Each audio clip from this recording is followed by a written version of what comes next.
ready to tap it in the backcourt. And filling the paint, the Canadian 6'9" shot blocker out of UNLV, Joel Anthony. And it's LeBron James. And it's Bosh in at the foursome. And for the Lakers, and in the backcourt, Nash and Kobe. And it's center, the most dominant physical presence in the NBA, the elite defensive big man, Dwight Howard. Then there's world peace, and it's Gasol in at the foursome. And head coach Mike Brown, a very defensive-minded guy, worked as an assistant in San Antonio for years under Greg Popovich. Last year, he's first with the Lakers. They were much improved defensively. They get it back, and that one's good by Bosh. Nice putback. That's why you want guys working hard on the boards at both ends of the floor. Nash dishes to Kobe.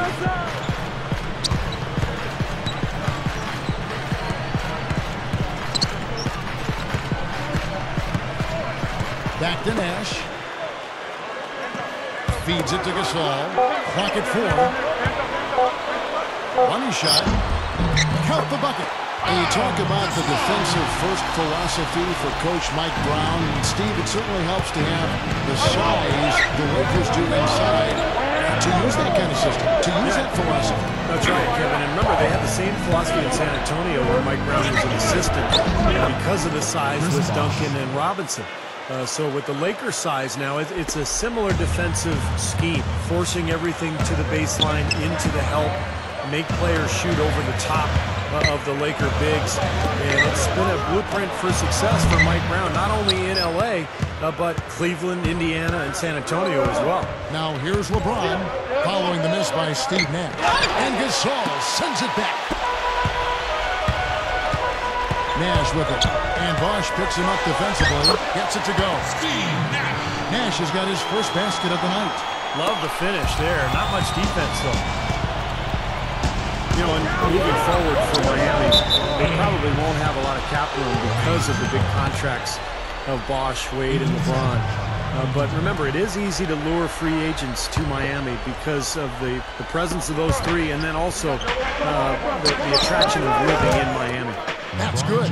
Beautifully executed play there to get that basket. Lakers have gone 3 of 4 from the field to start out the game. Earlier, Dorsberg spoke with head coach Mike Brown. What'd you find out, Doris? The phrase superstar gets tossed around the league a lot these days, but that is how he described Dwayne Wade. He said that D-Wade's the guy we'll be giving the most attention to because he can function either as a playmaker or a scorer, saying no matter what he chooses to do, he can hurt you. We have to be ready for everything. Easier said than done, guys. Thanks, Doris. Steve, going back to Miami and then trying to lure talent down to South Beach. Not only the city itself, but veterans line up to play, knowing, like we were talking about before, Clark, they have a chance to win a championship. And that's the motivation, and as long as the big three are there, they won't have any trouble. How about that basketball fan? Wow. Well, as skilled as LeBron is, what's most impressive is his athleticism. I think you could make the argument that he is the greatest athlete, not only in the history of the NBA, but in the history of sports. Wow. Did you really say that? Sure did. I have to do some work on that one, partner. I do agree he's in that discussion and category. And you know how big and strong most of the athletes are in the NBA, and he can make a lot of them look like crash dummies when he's headed to the basket and they're trying to keep him from getting to the rim. Well, come on with your list, and we'll talk about this. Kobe with it, and Allen picks him up defensively. Bryant, here's Howard, and their work on the board pays off with the second chance points. Howard's got his second basket of the night.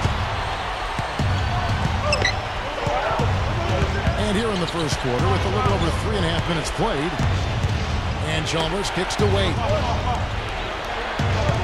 LeBron right side. Lets it go from the wing. LeBron with another miss.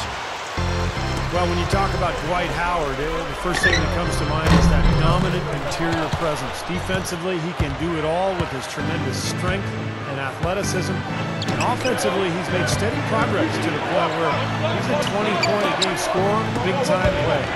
And Chalmers kicks to LeBron. Over to Saul. Another miss by LeBron. Good percentage shot, though. That's one they'll take any day of the week. On the wing, Kobe, defended by Allen. Kobe with the bucket. And you look at the way Dwight Howard overshadows the center position in the NBA right now. You could argue he's one of the all-time great centers in the league. And Clark, do you think, from his perspective, that's a good thing?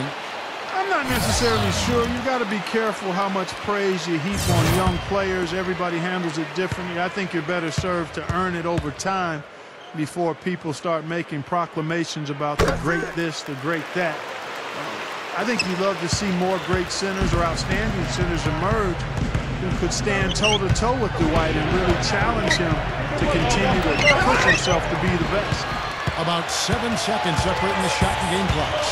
Throws it up high. Oh, they saw the opening for that alley-oop, guys, and they didn't waste any time. Well, those openings don't stay there for long. That's right. It's got to be an immediate play because those defenses are so fast. LeBron against World Peace. A nice shot by LeBron. LeBron's now got 6. Well, he's one of their anchors at the offensive end, guys, because he can make plays like that all the time. Nash the pass to Kobe. Kobe gets a screen from Howard. That builds a little momentum going into the next quarter. Yeah, you know, you definitely have to make sure you take advantage of that last possession. You don't want to squander that. And that does it for the first quarter. Lakers lead by 7. And back in a moment as we'll get underway with quarter number 2.